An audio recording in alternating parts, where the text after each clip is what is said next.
ይህ መልእክት የሚተላለፈው ከአራት አይነት ማህበረሰብ ነው። የዛሬው መልእክታችንን ልክ እንደ ወትሮው ኃያሉን አምላክ በማመስገን እንጀምራለን። ሁሉን ቻይ፣ ሁሉን አድራጊ፣ ሁሉን ፈጣሪ፣ የፍርድ ቀን ዳኛውን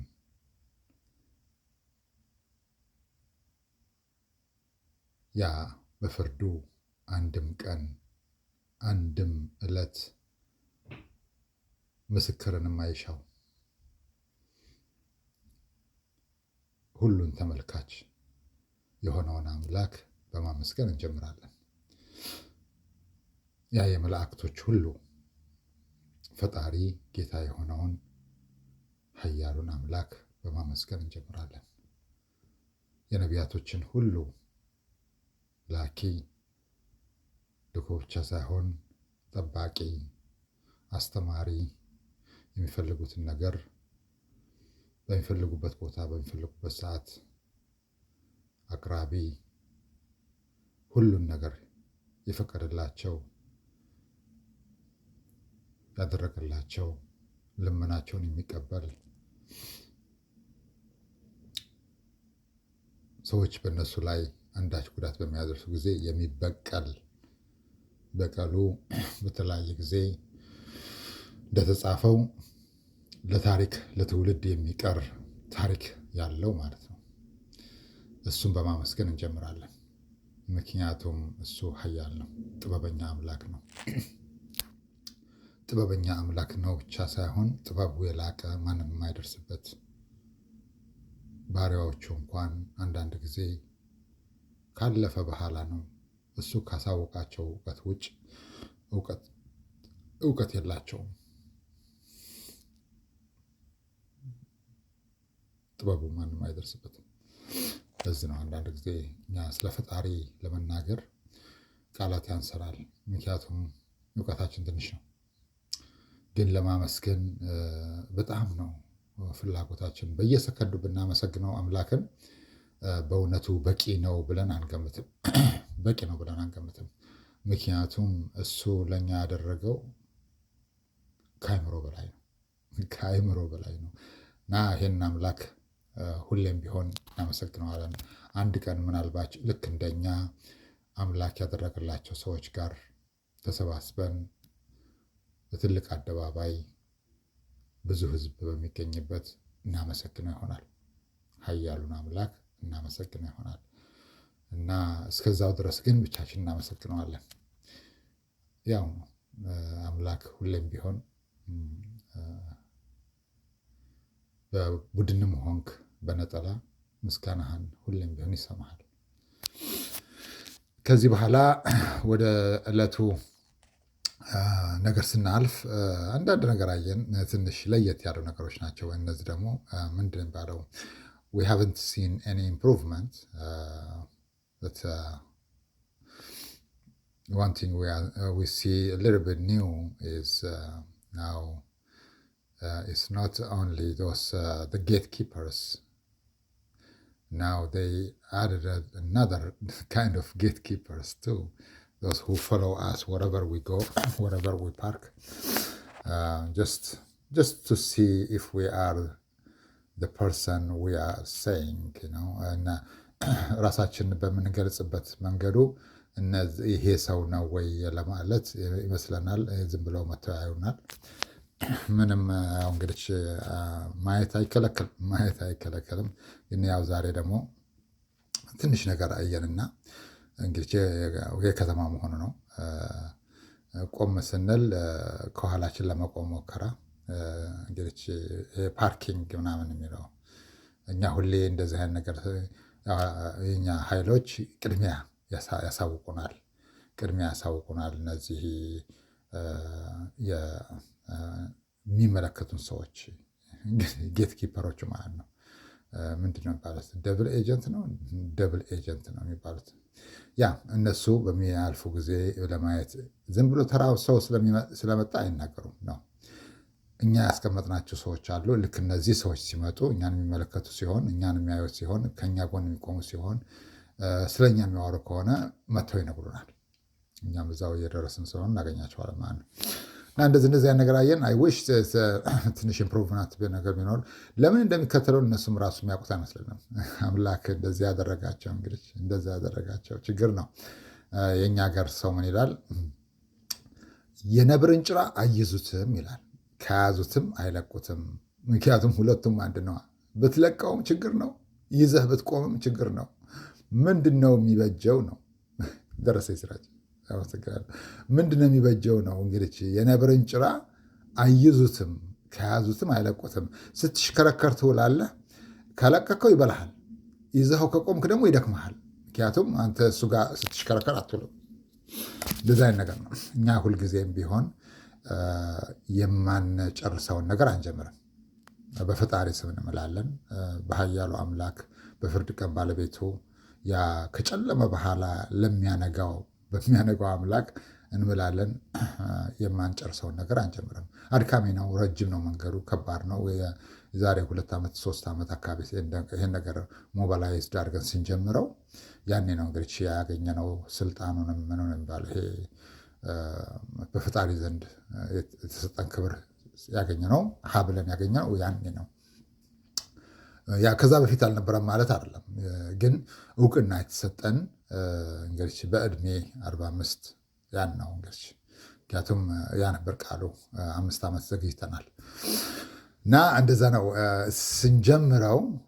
የማንጀምረውን ነገር የማንጨርሰውን ነገር አይደለም የጀመርነው። የማንጨርሰውን ነገር እናውቃለን። ያው ትንሽ ይከብዳል፣ ነገሮች አልጋ ባልጋ አይሆኑም። ምክንያቱም ብዙ ጊዜ እንደኛ አይነት ሰዎች ወደ ህዝብ ሲላኩ በመጀመሪያ የሚኖረው ተቃውሞ ነው። እንግዲህ በተለያየ መንገድ እነሱም አያውቁትም ለነገሩ ለምን እንደሚያሳድዱ እርግጠኛ ነኝ።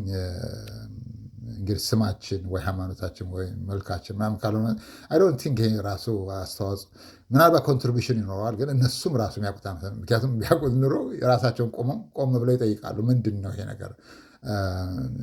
ጀስት አንድ ሰውን ይሄን ያህል እያገዘፍ ነው እኮ ነው ይሄን ሰውዬ እንዴት ነው?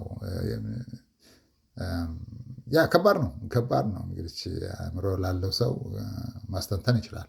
ምክንያቱም አምላክ አንድን ሰው ሲልክ ያለአንዳች ነገር አይልክም፣ ያለአንዳች ጥበቃ አይልክም፣ ያለአንዳች መከታ አይልክም፣ ያለአንዳች ፕሮቴክሽን አይልክም። ያው ኃይሎቻችንም ያገኘናቸውም በዚህ ነው። በፈጣሪ ፈቅዶልን ያገኘናቸው። እነሱም ዝም ብለው የሚገኙ አይደለም፣ ለተራው ሰው የሚገኝ አይደለም።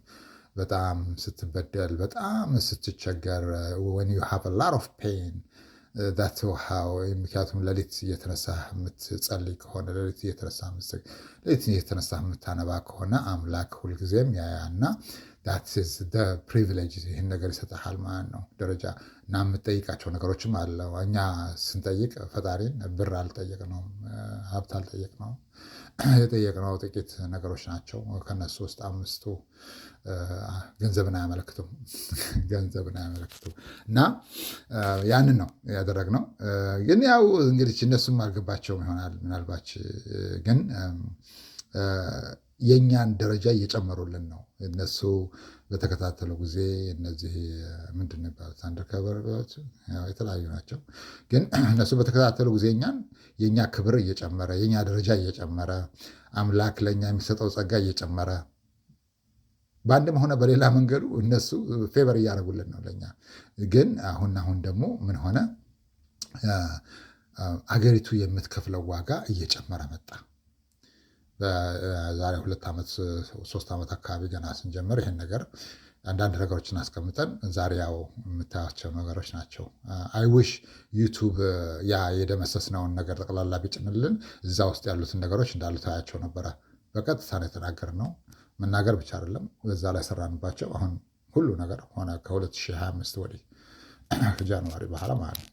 አንዳንድ ነገሮችን የምታደርጋቸው ነገሮች አሉ። ያው ሂደቱ በዛ ነው እግር መንገድ የሚሄደው። ግን አሁን ላይ ምንድን ነው እንግዲህ እነዚህ ሰዎች በእኛ ላይ በአንድም ሆነ በሌላ መንገዱ ስንል በአንድም ሆነ በሌላ መንገዱ ዳዝም ማረቦች ወይ አዝሎንጋዝ ባደረጉት ጊዜ ፕራይስ ዛት ዊል ቢ ፔይድ ዊል ኢንክሪዝ እና የኛ ፍራቻ አገሪቱ መክፈል ከምትችለው በላይ ይሆናል። ያኔ ደግሞ ከባድ ነው። ከባድ ነው እና ምክንያቱም አንድ ቀን መተሳሰብ ይመጣል። ነገሮች በጣም ፎርስ ያደርጉና ፑሽ ያደርጉና ከዛ በኋላ መተሳሰብ ላይ ሊመጣ ይችላል። አምላክ ጥበበኛ ነው። ምንም እንደሚያመጣው እሱ ነው የሚያውቀው። እኛ ግን እናውቃቸዋለን፣ አንዳንድ ነገሮችን እናውቃቸዋለን እዛ ደረጃ ምን እንደሚያደርስ እና ያኔ አልሰማሁም ነበረ አላወቅኩም ነበር አይሆንም። ከባድ ነው። አንዳንድ ነገሮች ሲነሱ ያው ይመጣል። ምንም ማለት አይደለም። ያኔ ስትሳሰብ ሂሳቡ ትንሽ ከፍ ይላል። የሚከፈለው ዋጋ ትንሽ ከፍ ይላል ማለት ነው። ያ ማለት ፐርማነንት ሲሆን ነው። እነዚህ ቴምፖራሪ ትንንሾቹን እነሱን አልጨምርም። እና አንዳንድ ጊዜ ግርም ይለና እነዚህ ሰዎች በእውነት የሚያደርጉትን ነገር ያውቁታል ወይስ አያውቁትም?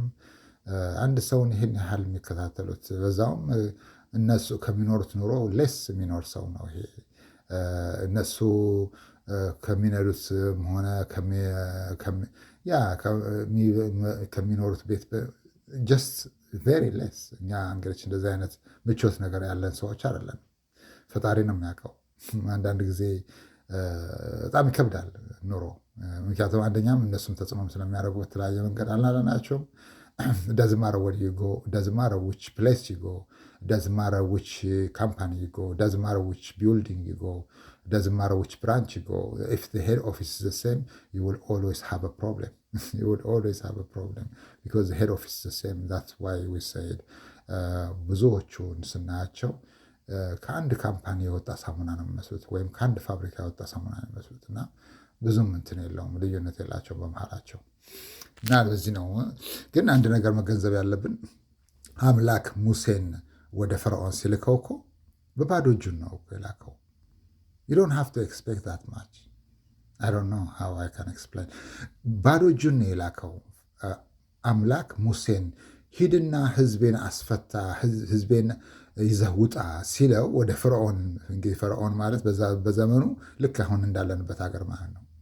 የፈርዖን ሀገር ወይም የግብፅ ሀገር በዘመኑ ሀያል፣ በስልጣኔውም በጉልበቱም ሀያል የነበረች ሀገር ነች። በሙሴ በመጣበት ዘመን ማለት ነው። ራሳቸውን ብቻ ማስተዳደር ሳይሆን በባርነት ብዙ ህዝብ የሚያስተዳድሩ ሰዎች የነበሩ ናቸው። እና ምን ለማለት ነው?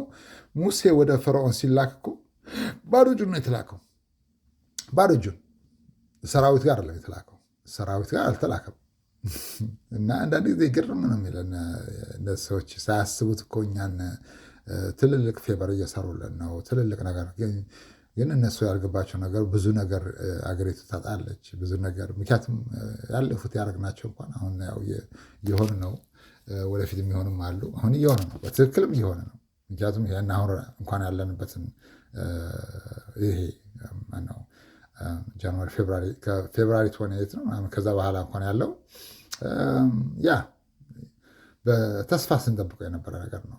አምላክ ከዓለም በኋላ ነገሮች ለአንድና ለመጨረሻ ጊዜ እዛ አካባቢ ያሉት ይለወጣሉ ሲል በተስፋ በፍቅር በናፍቆት እየጠበቅነው የነበረ ነገር ነው። ዛሬ ያለ ነው ማለት ነው። ይቀጥላል። አንዳንድ ጊዜ ምን ይባላል መስላቸው? ጦርነቱ ብቻ ሳይሆን ምሳሌ ነው የምንናገረው። ጦርነቱ ብቻ ሳይሆን ጦርነቱን ተያይዞ የሚያስከትሉ ነገሮች በጣም ብዙ ናቸው። ጦርነቱ ቢቆም እንኳን ከቆመ በኋላ እንኳን ከዛ በኋላ ያለው ሜስ፣ ከዛ በኋላ ያለው ምስቅልቅል ብዙ ዓመታትን ይፈጃል ነገሮችን ወደ ነበሩበት ለማስቀመጥ። ጦርነት ከቆመ በኋላ ማለት ነው። በጣም ከባድ ነው። እንደዛ ማለት ነው። አሁንም እዛ ነገር ላይ ያለ ነው። ትረስት ሚ አሁን ነገሮች ከውጭ ወደ ውስጥ ሲመጡ ከውስጥ ወደ ውጭ ይሄዳሉ። ከውስጥ ወደ ውጭ ይሄዳሉ። ከውጭ ወደ ውስጥ ሲመጡ ማለት ነው። ምክንያቱም አንዳንድ ጊዜ 10 - 1 is 0. You wish you have 9 left. No. Because many things is depending one another. When you take one, the rest is nothing. It will vanish. It will take time to understand or to take a place. እና እንደዚህ አይነት ነገር ነው። አንዳንድ ጊዜ እነዚህ ሰዎች ፈጣሪ ትልልቅ ባሪያዎችን ሲልክ እኮ ከሰራዊት ጋር ከወታደር ጋር ከዘበኛ ጋር ምናምን እንደዚህ አይልክም። የሚልከው አንድ ነጠላውን ነው። ዳሴት ግን ከምንም ከማንም በላይ ፈጣሪ ከጎኑ አለ እዛ ሰው። ለዚህም ነው እኛ ሁሌም ቢሆን አንዳንድ ነገሮች ይደርሱናል፣ ምልክቶች ይደርሱናል። አንዳንድ ጊዜ ያው እኛም እንዳላየን ሆነን እናልፋለን። ፈጣሪ የተመሰገነ ይሁን። ግን ባይሆን ደስ ይለናል ባታረጉ ማለት ነው። ምክንያቱም እናንተ እንደምትገምቱት አይደለም። የነገሮቹ ክብደት በጣም ከባድ ነው የሚመጣው። አሁን እንኳን የሚመጣው ምናልባት ከመስከረም በኋላ መስከረም ላይ ያልቃል ብለን እንገምታለን። መስከረም ሲገባ ለ3 ዓመት ያስቀመጥናቸው ነገሮች ያልቃሉ። እነዚህ ኔቸር ናቸው፣ ተፈጥሮ ናቸው። ሰው ሰራሽ አይደሉም፣ ተፈጥሮ ናቸው። ሰው ሰራሹን ገና ነው፣ ከባድ ነው፣ ገና ነው። ግን የተፈጥሮ በፊት 75% ሰው ሰራሽ ነው፣ 25% ነበረ ተፈጥሮ። አሁን ደግሞ ምናልባት 80% ተፈጥሮ የሆነና ወይ 75% የተቀረው ደግሞ ሰው ሰራሽ ነው የሚሆነው። እንዳልናችሁ ከውጭ ወደ ውስጥ ሲመጣ ከውስጥ ወደ ውጭ ይወጣል ማለት ነው። ከባድ ነው። ለዚህ ነው ባለፈው ያልነው ቄሶቻችሁን ሰብስቡ፣ ዲያቆኖቻችሁን ሰብስቡ፣ ፓስተሮቻችሁን ሰብስቡ የሚጸልዩላችሁ ከሆናል። ምክንያቱም ይሄ we are not marking on them, we have great respect, it doesn't matter what they believe። ግን የነገሩን ሲሪየስነት ስናሳይ ነው። ቢኮዝ ይሄ እንደዚህ አይነት ነገር አሁን የሚመጣ ቴክኖሎጂ አይደለም የሚመክተው፣ doesn't matter፣ ሳይንስ አይመክተውም። ምናልባት ጸሎት ነው የሚመክተው፣ ጸሎት ነው። ትዝ ይለናል ትንሽ ቆየት ብሏል ያልነው። እናንተ ሰዎች ያላወቃችሁት ነገር ቢኖር ጠላቶቻችሁ ከሚቆፍሩላችሁ ጉድጓድ የበለጠ እኛ እጃችን ስናነሳ እኮ ውድቀታችሁን ያፋጥነዋል አለ። ውድቀታችሁን ያፋጥነዋል። ከባድ ነው። እኛ ሁልጊዜ የምናየው ብዙ ነገር ነው፣ ከግራ ከቀኝ ወደፊት። ምክንያቱም አንዳንድ ጊዜ ሩቲኖችን ስንከታተል አንድ አይነት ናቸው። ያ አንድ ጊዜ ፈጣሪ ኃያሉ አምላክ መልእክት ነው። እነዚህ ሰዎች አምላክ ፊት የሚያቆም ፊት የላቸውም የሚል መልእክት መጣ። ፈጣሪ ፊት የሚያቆም ፊት የላቸውም። ከባድ ነው። ምን ማለት ነው ይሄ? እስኪ እንመለስ፣ ወደኋላ እንመለስና ፈርዖን ሙሴ ከመምጣቱ በፊት ሰላም ነበር። አይ አም ሹር ኤቭሪባዲ ኖውስ ሰላም ነበረ። ሙሴ ከመምጣቱ 10 ዓመት በፊት፣ ሙሴ ከመምጣቱ 5 ዓመት በፊት ሰላም ነበር። እርሻው ይታረሳል፣ ላሞቹ ይታለባሉ፣ ባሮቹም ይሰራሉ። ኤቭሪቲንግ ኢዝ ፋይን። ዳት ዳዝንት ሚን አምላክ ተቀብሎታል ማለት አይደለም። ሁሉ ነገር ታይም ነበረው። ያ ሁሉ ራስን ከፍ አድርጎ መታየት፣ እኔ አምላክ ነኝ እያለ ፈርዖን፣ ለዛውም ብዙዎች ሰዎችን በባርነት እያኖረ ያ ሁሉ ነገር እንደዛ አምላክ ተስማምቶታል ማለት አልነበረም። ግን ሁሉ ነገር ጊዜ ነበር። ሙሴ ከመጣ በኋላ ግን ብዙ ነገሮች ተለዋወጡ። ያው እንደምታውቁት 10 መቅሰፍት መጣ። መጨረሻውን እሱን እና ከእሱ ጋር የነበሩ ሰዎች መቃብራቸውን ቀይ ባህር ውስጥ አደረጉ። አንዳንድ ጊዜ ነገሮች ቶሎ ስላልመጡ አምላክ ተስማምተዋል ማለት አይደለም። ዕዳው ከባድ ነው። ምክንያቱም አንዳንድ ሰዎች እንደኛ አይነት ሰዎች ብቅ ይላሉ፣ ይመጣሉ። ሲመጡ እኛ እንዳልነው ምንድን ያለው አሁን ያለንበት ምክንያቱም አብሶሉት በኃያሉ አምላክ ስም እንምላለን። እኛ የምንናገራቸው ነገሮች ሁሉ ዝም ብለን ከኋላ ኪሳችን አምጥተን አይደለም ነው፣ የሚሆነውን ነገር ነው የምንናገረው። አንዳንድ ጊዜ ሰዎች የሚሆነውን ነገር ይተነብያሉ። እኛ ግን የሚሆነውን ነገር ነው የምናደርገው፣ የምናደርገውን ነገር ነው የምንናገረው። ልዩነቱ ይሄ ነው። መተንበይና የሚሆነውን ነገር ነገሮችን በቦታቸው ሼፕ አድርጎ ማስቀመጥ የተለያየ ነው። በአምላክ ስም እንምላለን። አሁን ያለንበት ከመጨረሻው ምዕራፍ የመጀመሪያው ገጽ ላይ ነው። that means I don't know how much pages but for sure አንዳንድ ጊዜ ፈጣሪ ሰዎችን ይልካል፣ the right person ይልካል። ራይት ፕሌስ ይልካል፣ ራይት ታይም ይልካል። ያ አምላክ ሙሴን ከመላኩ በፊት ለምንድን ነው ከዛ በፊት ያላወጣቸው? ለምንድን ነው ከዛ በፊት ያላደረገው? ለምንድን ነው ታይም ምንድን ነበረ? የራሱ የሆነ ምክንያት ይኖረዋል። እና አንዳንድ ጊዜ ከባድ ነው። ሁሌ እንደምንለው ጥቂት ሰዎች ጥፋት ያጠፋሉ፣ ብዙሃኑ ዋጋ ይከፍላል።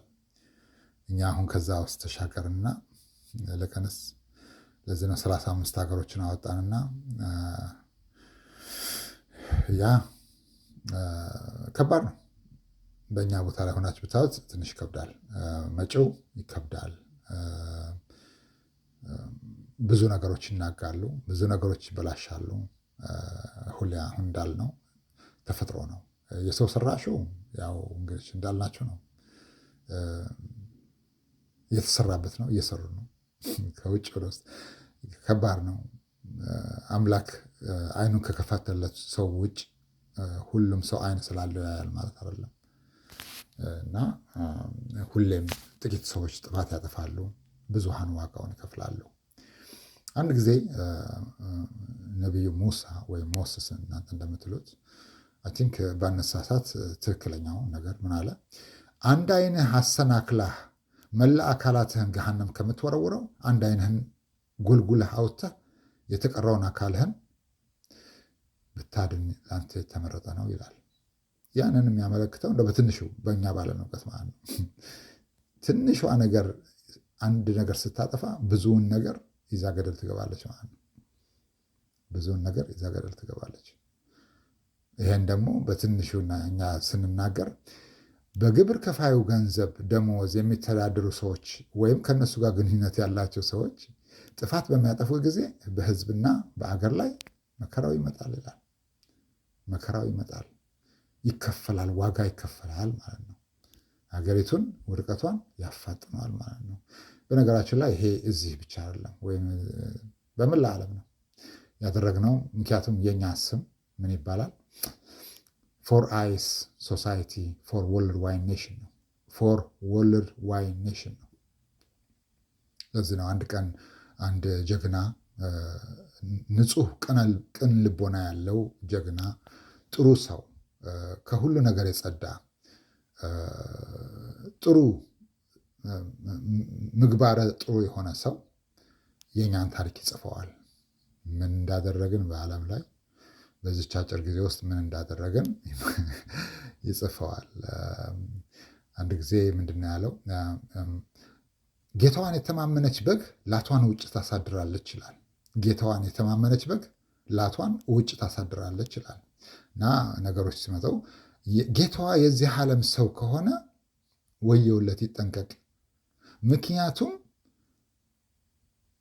በአንድ ወቅት አንድ ነገር ከቦታው ዞር ሲል ያ ጌታው ማለት ነው የበጓ ላቷ ብቻ ሳይሆን መላ አካላቷ የተኩላ ነው የሚሆነው ይላል። ላቷ ብቻ ሳይሆን መላ አካላቷ የተኩላ ነው የሚሆነው። አንዳንድ ጊዜ ሰዎች የበጎችን እረኛ አምላክ ገለል ሲያደርግ በጎቹ ለተኩላ ይጋለጣሉ። ብዙዎችን ስራዎች ስንሰራ የነበረው ይሄን ነው። አምላክ ረድቶን እንደዚህ አይነት ነገሮች በቮት የሚመጣ አይደለም። እንደዚህ አይነት ነገር እኮ በኤሌክሽን የሚመጣ አይደለም። በምርጫ የሚመጣ አይደለም። በዘር በገንዘብ በጉልበት በእውቀት የሚመጣ አይደለም። ከአምላክህ ጸጋ ሲሰጥህ ነው። ተፈጥሮ አምላክ ሲያድልህ ነው። ጸጋውን በረከቱን ሲያድልህ ነው እንደዚህ አይነት ነገር የሚመጣው። ምክንያቱም ከባድ ነው። እውቀቱ ቢኖረን ኑሮ ዛሬ ላይ ያለንበት ቦታ ላይ አንገኝም ነበር። አንዳንድ ጊዜ እንግዲህ በጠቅላላው ምን ይላል? ሰዎች ጥፋት ሲያጠፉ ሁሌም ቢሆን ከላይ ያለው አካል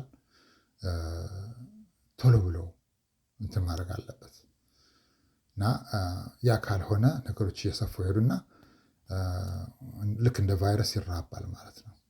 ያ ደግሞ ሲሆን ያው እንግዲህ እኛ ሁሌም ቢሆን ለፈጣሪ ነው የምናቀርበው። ፈጣሪ ደግሞ ፍርዱን ሲያመጣ ብዙ ነገሮች ይበላሻሉ ማለት ነው። እና ያው እስኪ ዛሬውን ለማንኛውም በዚህ እናቆመው። ምክንያቱም አንዳንድ ነገር መናገር እንፈልግ ነበር ግን በአንድም ሆነ በሌላ መንገዱ አልተፈቀደልንም። እውቀቱ ሰፊ የሆነ አምላክ ሲፈቅድልን አንዳንድ ነገሮች እንናገራለን። ከውስጥ አንዳንድ ሚስጥሮች አሉ። አንዳንድ አሁን እዚህ መናገር የማንችላቸው ነገሮች አሉ። በሂደት ሲፈቀዱልን አንዳንዶቹን እናወጣና ሰዎች እንዲጠነቀቁ አሁን ለምሳሌ እነዚህ ሜትሮሎጂ የሚባሉት ምንድነው ስራቸው ንፋስ ይመጣል፣ አውሎ ንፋስ ይመጣል ምናምን ብለው ይናገራሉ። ሰዎች ይጠነቃሉ። ዝናብ ይመጣል፣ ከባድ ዝናብ ይመጣል፣ እንደ ዝናብ ምናምን ብለው ይናገራሉ። ሰዎች ይጠነቃሉ። የእኛ ልዩነቱ ዝናቡን ማምጣቱ ነው። የእኛ ልዩነቱ አውሎ ንፋሱን ማምጣቱ ነው። ሲመጣ ሁለት ነገር ነው የምናገረው። እየመጣ ነው ብለን እናገራለን። እየመጣ ነው ብለን እናገራለን። የፈጣሪ ችሎታ ሰፊ ነው። እኛ ሁሌም ቢሆን አምላክን ለምንና አንዳንድ ነገሮች እናመጣለን። መፍትሄ ሲያጣ መፍትሄ ብለን እናመጣለን። ከዛ በኋላ ያው በአንድም ሆነ በሌላ መንገዱ ነገሮች እልባት ያገኛሉ። በዛ ውስጥ ነው እልባት የሚያገኙት። ስጋን ወስደህ እሳት ላይ ስጠብሰው ስለጠላኸው አይደለም፣ ካልበሰለ ስለማትበላው ነው። እና እንደዚህ ነው እንላለን። ይህ መልእክት የሚተላለፈው ከአራት አይነት ማህበረሰብ ነው። አምላክ እውቀቱን ይስጠን። ሁሌ እንደምንላቸው አምላክ ሙሴን ወደ ፈርዖን ሲልከው ባዶ እጁን ነው የላከው። አስታውሱት፣ ባዶ እጁን ነው የላከው። ፈርዖን በዘመኑ ኃያል ከሚባሉት መንግስቶች ነበረ። በአካባቢው እሱን የሚያክል ኃያል የለም ነበር። ፈርዖን በፈጣሪ አንድነት የሚያምን አልነበረም። ይህ መልእክት የሚተላለፈው ከአራት አይነት ማህበረሰብ ነው። እናመሰግናለን። ቻው።